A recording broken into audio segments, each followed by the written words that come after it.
Hello everybody and welcome back to Honkai Star Rail. Now, as much as I'd like to go ahead and do the fake collab, well, we still need to complete Strangers in a Strange Land and a battles without ninja and humanity. I'm not really the kind to skip around on stuff. We are still working on trying to get Saber.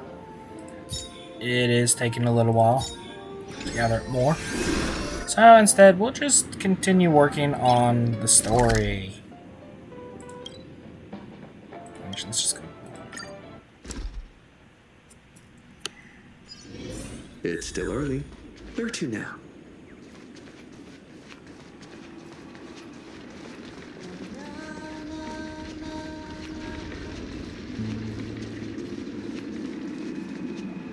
Everyone, look! From here, you can see the most spectacular view of Dreamflux Reef.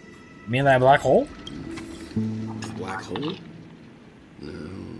An accretion disk formed from consolidated memoria? Was Dreamflux Reef built on such unstable memoria? Oh, so Mr. Yang is also versed in Memoria dynamics. I was just trying to figure out how to explain this huge hole to everyone. I bet you guys have a lot in common with Miss Katie. Who?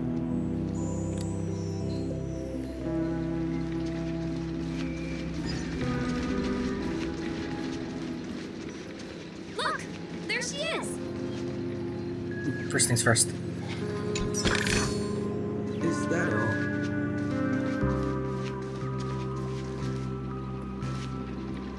Hey, wait. I forgot. We have this.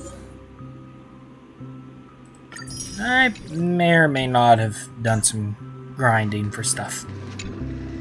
My calculations are finally done. In another 10 system hours, the above dream will swallow the dream below. My hypothesis was correct. This place will cease to exist as the dream devours everything. Who are you all and why haven't you left yet? This place is about to disappear. I'm Kami, a dreamscape surveyor specializing in Memoria dynamics, and this is my life's work that I'm researching. See that huge gaping hole? It was just a narrow rift many years ago, but now it's grown into a giant hole. The surrounding Memoria has been flowing towards the other end of the hole at a constant velocity, slowly but surely. But the scary part is, according to my calculations, the flow rate of Memoria has recently changed, and it's faster than ever before.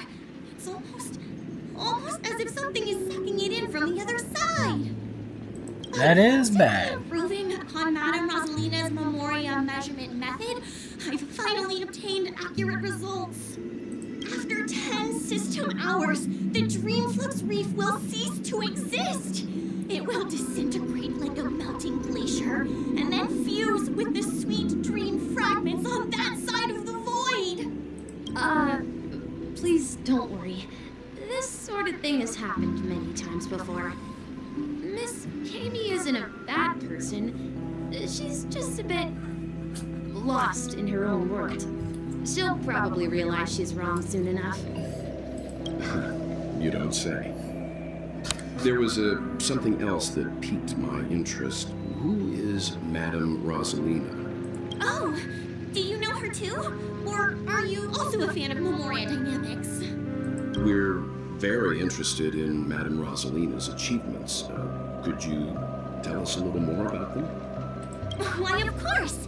She's an excellent scholar of Memoria dynamics, and the first person to apply Memoria rate measurement methodology on interstellar travelers. Regrettably, due to the presence of the Garden of Recollection, ordinary people don't pay much attention to the nature of Memoria. She departed this world without much fame, leaving only a few thin journals behind. I came to Metaconi to learn more about my idol, and went to great lengths to seek out Dreamflux Reef, all because this is her final resting place. Prodigies always meet their demise prematurely. If only Madame Rosalina had more time. she would have discovered a way to reverse the flow of Memoria. I felt it. The source is in the golden hour. There is a certain anomalous presence stirring the currents of the memory zone. I must uncover more concrete proof. I must convince everyone. Have fun with that. Does the name Madame Rosalina sound familiar to you?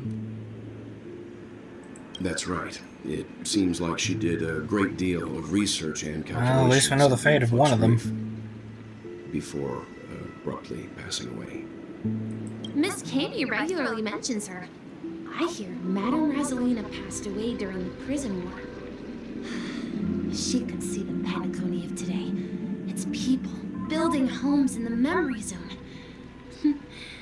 I bet she'd be really happy. Perhaps. Our destination is the commercial district.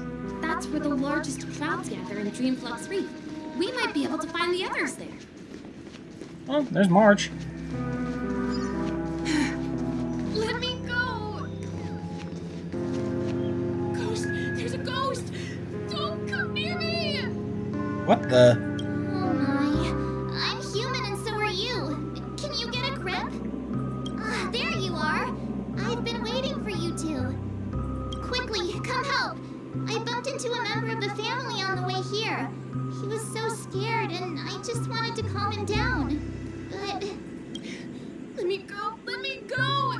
I've only done good in my life. Why can't I rest in peace after death? You're not dead. well, this is how it turned out.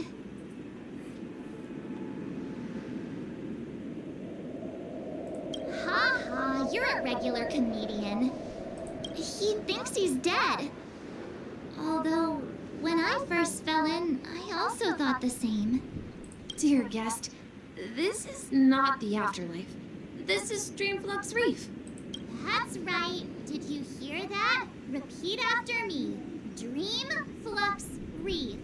He's not a child, despite how he looks. You're talking to someone invisible.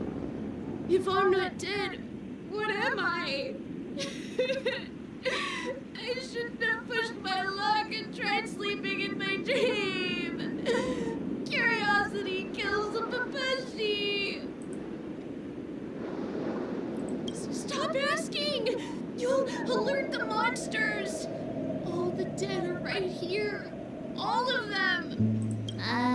You're not talking about the memory zone meme, are you? Don't say that name! It's all your fault. They're coming! Maybe I should use my power on the guy. Oh. These are memory zone memes. They're not exactly what I'd call threatening. Stay in step. Let's improvise.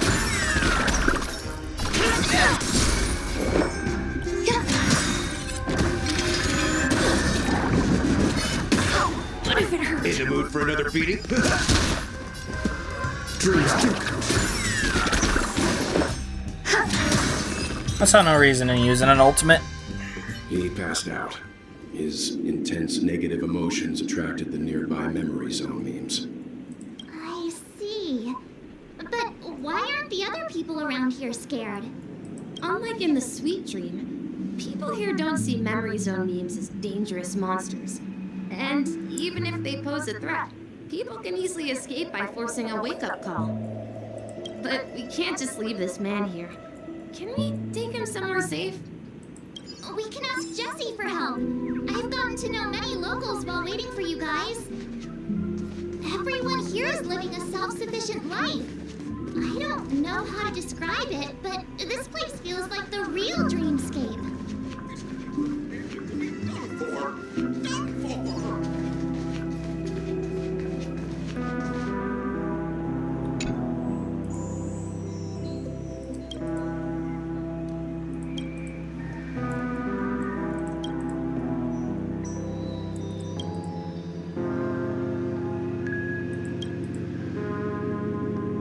Cool.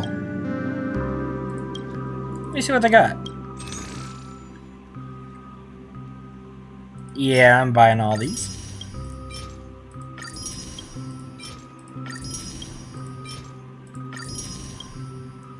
And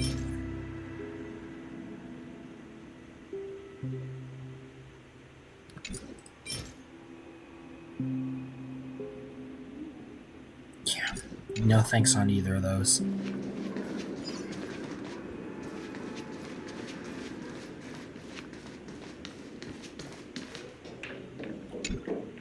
Evening, Jessie. Is it evening? Welcome, Miss March. Who might these be? These two are my friends. As for the man lying on the ground, he's a scaredy cat who fainted from fright. I see. Another poor guy who accidentally ended up here. I'll take care of him. There have been a lot of new faces lately. Things must be tough in the beautiful dream. The few remaining havens of freedom in Asdana will soon face trouble. Do such things often happen here? Not really, but they're becoming more frequent now. Guess it's one of the signs of the Sweet Dreams collapse. This man has had quite the shock. Could you help me find a Halovian lady, March? Her songs can heal mental wounds. A Halovian lady? You mean Robin? That must be Robin. She's also here in Dreamflux Reef. Huh? Robin? But I thought she... Oh, right. If Firefly is here safe and sound, then it means Robin must be okay too. Misha is about to take us to her to find out what happened. But for that, let's meet up with Himiko. You were with her earlier, right? We met some stowaways in the residential area. Most of them came from neighboring star systems. I heard that places like Dreamflux Reef are scattered throughout the memory zone of Asdana, like islands in the ocean. They existed before the family arrived. I also heard that when Dreamflux Reef took shape, it was the center of all dreamscapes in Penacony. If that's true, it's no wonder there are so many similarities between this place and the Sweet Dream. Himiko must be gathering information. Let's hurry up and get going.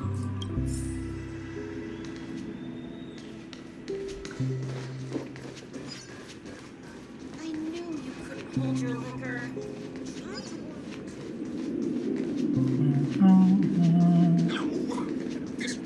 There she is. This is where we split up. She can't be too far away. So that's how it is. I never imagined we'd gather the remaining details here. To borrow Gallagher's catchphrase, what an unpredictable twist of fate. Himiko, here they are. Ah, perfect timing. Now that everyone's here, I'd like to introduce everyone to Micah, who's partly in charge of the Land of the Exiles. Micah, these are my companions. Hang on. I want to trigger this for a few moments. It's a pleasure to meet the Nameless. You know us? It's easier to do Keeping this an than to eye keep since the day clicking, you clicking, arrived in clicking, Penacony. clicking, clicking, clicking, We clicking. would have met under more appropriate circumstances if Dreamflux Reef hadn't been isolated from the 12 dreamscapes. Please, allow me to formally introduce myself. I'm Micah, the Gravekeeper of Dreamflux Reef. Gravekeeper?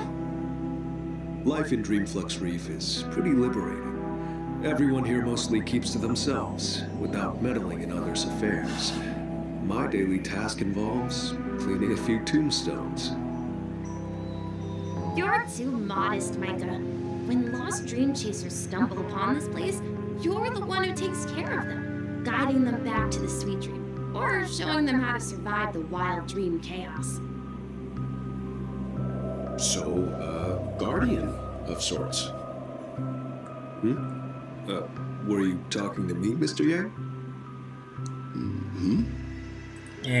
Never mind. On that note, Mr. Mika, which tombstones are you referring to? We didn't come across any graveyard when we arrived. They're actually just symbolic stones. But since you're curious, Mr. Yang, I'll take you there. I have a feeling you might find something of interest there. But before that, you have an important guest joining you. An important guest? Who could it be? My guess is The Robin ones here at or 3+3 Sun? farm a bit run down, so watch your step. I remember when this place was all hustling and bustling. I like popping balloons.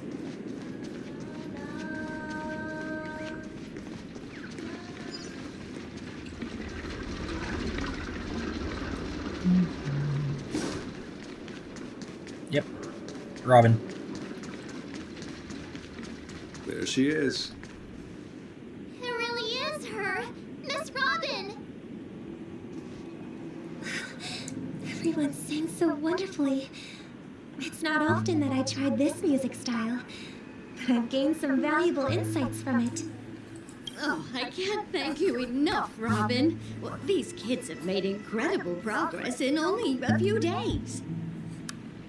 It was nothing, Grace. I merely taught them how to sing. It was you who brought hope into their lives. Life must be quite difficult for them in reality, I imagine. That's right. Whenever it's time to say goodbye to these kids, they're reluctant to leave. But I've explored every corner of Dreamflux Reef, talked to everyone I met, and they all told me the same thing. This shattered dream is not worth clinging to. It seems you truly are a child of the Harmony. Emma and Andy are orphans I took under my wing.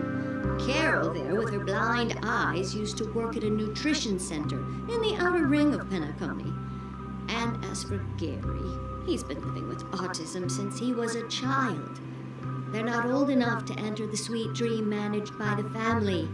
If we compare people to birds, these kids are like fledglings with impaired wings. But in this dream, well, they can fly freely. Even if they stumble along the way, well, they're still relying on their own strength. And me, an old lady with no legs. Well, without this dream, I couldn't even walk toward them. I'm glad that you found a new life here in Penacony. It's just... Don't worry, Robin. Dreams have their significance, but they aren't everything. Both the children and I understand this. No matter how long we fly through this dream, we will one day return to reality. But you know what? Emma and Gary aren't plagued by their insecurities anymore. No, and Carol is learning how to cope with her blindness. And Andy is livelier than ever. Well, even I've become more optimistic. You see, in dreams, we learn how to live. Once we return to reality, we learn how to survive. And should our feathers be damaged, then we share our wings with one another. There's no need to covet an illusory sky in dreams, because we have the right and the ability to fly towards a broader horizon. It's a relief to see you safe and sound, Miss Robin. Indeed. It's nice to see you all again, Astral Express crew. I heard my disappearance caused quite the commotion out there. I'm really sorry about that. Since you're here, can we assume that you're fully aware of the situation in Penacony? Ever since I returned to Penacony, my voice started to change, until it gradually faded away. At first, I thought it was a temporary ailment, perhaps due to having been away too long. I thought maybe it just takes some time for my body to acclimate to the high concentration of Memoria and Asdana. But now it seems the root of the problem goes way beyond me. There are elements around me that don't align with the harmony. Losing my voice is just one of the signs of the Sweet Dreams collapse. The Sweet Dreams collapse? That memo keeper mentioned the same thing. So it's real. While I was away from Penacony, the boundaries of the 12 dreamscapes kept expanding outward. Whenever I mentioned the anomalies in the dream, All the family heads refused to talk about it. Only my brother was willing to respond. Later, I discovered the secret letters from the IPC ambassador, which further convinced me that there are hidden secrets beneath the surface of Penacony. So, following the clues in the Oak family's dossiers, I found my way here. The land of the exiles, concealed by the family under the guise of death. A dream within a dream, where Penacony's past is buried. Hearing you speak, it sounds as if your voice has made somewhat of a recovery. I hate to admit it, but the harmony in this place resonates more broadly than within the sweet dream. It's regrettable, but the family has experienced betrayal. The traitor, or traitors, abandoned their original principles and, using the name of harmony, exploited people's weaknesses to turn Penacony into the planet of festivities, trapping everyone in the illusion of the sweet dream. This is not the strong defending the weak, but rather the strong exploiting the weak. A world without equality won't ever be favored by the harmony. And naturally, those voices blessed by them have lost the ability to sing. Could there be another force influencing the family's shift in philosophy, Miss Robin?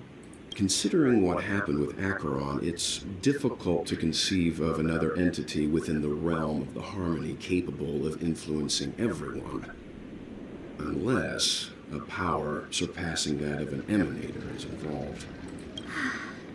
I'd heard about what happened to the Cienjo Alliance, but as far as I'm aware, the family hasn't faced any such external interventions. Who knows? Perhaps I've just been away too long and missed something. Regardless, I cannot accept my home is moving towards the very opposite of what the harmony represents, while still claiming to uphold it. I must uncover the reason why Mikhail cut ties with the family, and who exactly it was who betrayed us all. Do you remember our arrangement, Mr. Micah? Well, here's my answer. I've decided to forgo my role and never step foot on the Charmony Festival stage again. Robin. Look here, brother. Oh god, it's the bird. Everyone knows the meme. Looks like a fledgling Charmony dove. But Charmony doves don't live here. So how did this little bird get here? Maybe its parents abandoned it? It looks weak and frail. Why don't we find something soft and make a nest for it? This place is too dangerous for a fledgling. Let's take it with us. We can put it on the wooden shelf in front of your window. Okay. A bird like that must have a beautiful singing voice. But where will it live? I'll ask the family head to build a cage for it. A cage? Then it won't have the freedom to fly, right? Let's see. What is it that has captured the attention of the two best interpreters of the Great One, to the point that they've forgotten how to enjoy their dessert? Oh, poor little thing. Doesn't look like it's doing well. Do you want to rescue it? I do. But I don't want to lock it up in a cage. Why? Even if it's small and not fully feathered, and can't sing, it didn't come into this world just to be locked up in a cage. Birds belong to the sky. That's quite the romantic idea. And what about you, our young scholar? Do you agree with your sister? I think she's right. But if we leave it out in the wild, it won't survive for more than a few days at best. Ah, I see. It seems our little scholar is still a bit unsure. Well, Let me tell you youngsters a story. As you probably know, Charmony doves can fly through the air. When they fly really high, the friction caused by the flapping of their feathers against the atmosphere creates amazing lights so that they look like shooting stars. We've seen this spectacle so many times that we think it's just something they can naturally do. But that's not the truth. Their radiant display is the result of countless struggles against nature over generations. Their ancestors were too weak to survive on the ground, so to escape predators, they started seeking new opportunities in the air. After countless attempts by many generations, one of them finally figured out how to fly. It soared into the sky and never looked back at the ground again. So, you mean birds aren't born to fly, but they find a way to do it through their determination, right? Well, that's an idealistic way of putting it. So, what are your thoughts, Sunday? I think people believe birds are meant to fly because they've never seen those birds crashing to their death. That's an interesting perspective. So, have you decided what to do with the bird now? For now, I'll keep it in a cage until it can take care of itself because I want it to live, no matter what. Well said, kids. It seems each of you has found your own answer. Your insights are truly remarkable. And I hope they come true in their own way. We will take good care of it. Won't we, brother? Yeah. But, Mr. Gopherwood, there's one thing I don't quite understand. And what might that be, my son? What if this little Charmony dove never learns to fly in the end? I mean, if there are fledglings in this world that can never fly throughout their lives, should we let them go back to the sky, only to see them crash to the ground and die?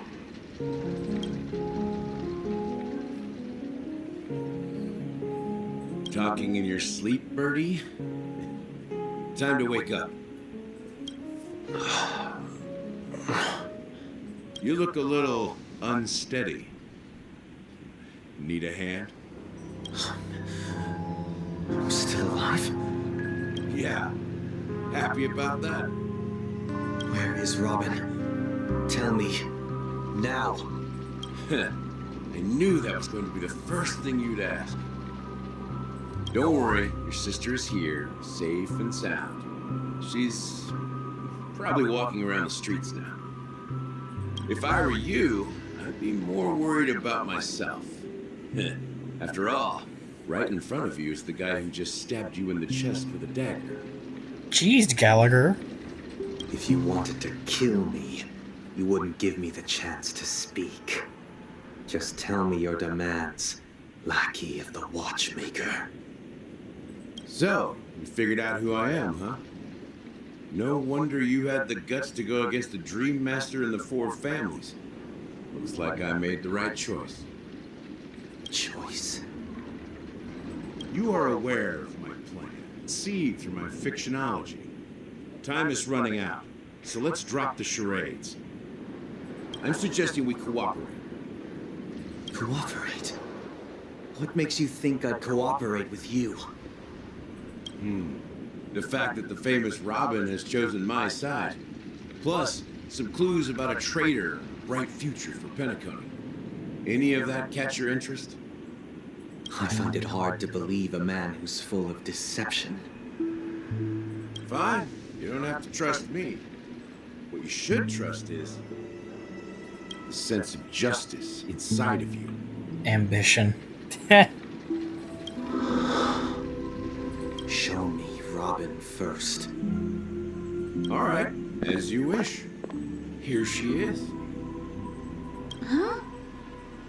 What's your trick this time? Just kidding. I mean, this lady will lead us to Robin, right? And the crew, too. There are too many people who you owe an explanation. That'd be great. Please follow me, Honorable Oak Family Head. Now, all the actors are on the stage. I like Gallagher. His sense of humor is fun. Aww. This is the monument I mentioned earlier. The names inscribed on it should be familiar to all of you. Rosalina and Tiernan. When Penacony was known as a frontier prison, it was the Trailblazers who connected it with the stars. They were the heroes who saved Astana, and their names deserve to be immortalized, not just on this small stone tablet, but in the annals of history for all of time. Absolutely. However, today, the planet of festivities is nothing but sweet dreams. That heavy piece of history is all a distant memory. Just like that prison. If their names are inscribed here, then that means... According to Micah, they died long ago. Rosalina was killed during the War of Independence. She ventured alone into the heart of the star system to investigate the flow of Memoria, but she never returned. That sucks. Tiernan was a skilled gunslinger, strong and reliable.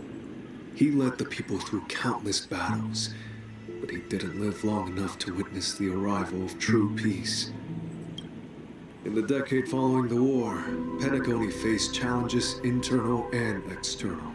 To protect Astana, Tiernan picked up the way of the Trailblaze again, and led the Lampmoth family to explore beyond the system, only to be surrounded and wiped out by the swarm. Ugh. Though I had expected as much, the tales of these heroes truly are sorrowful.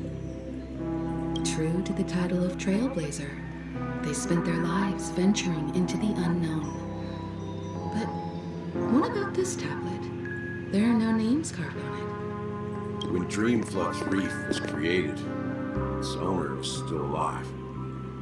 However, he insisted on erecting a monument for himself, saying that it will happen someday.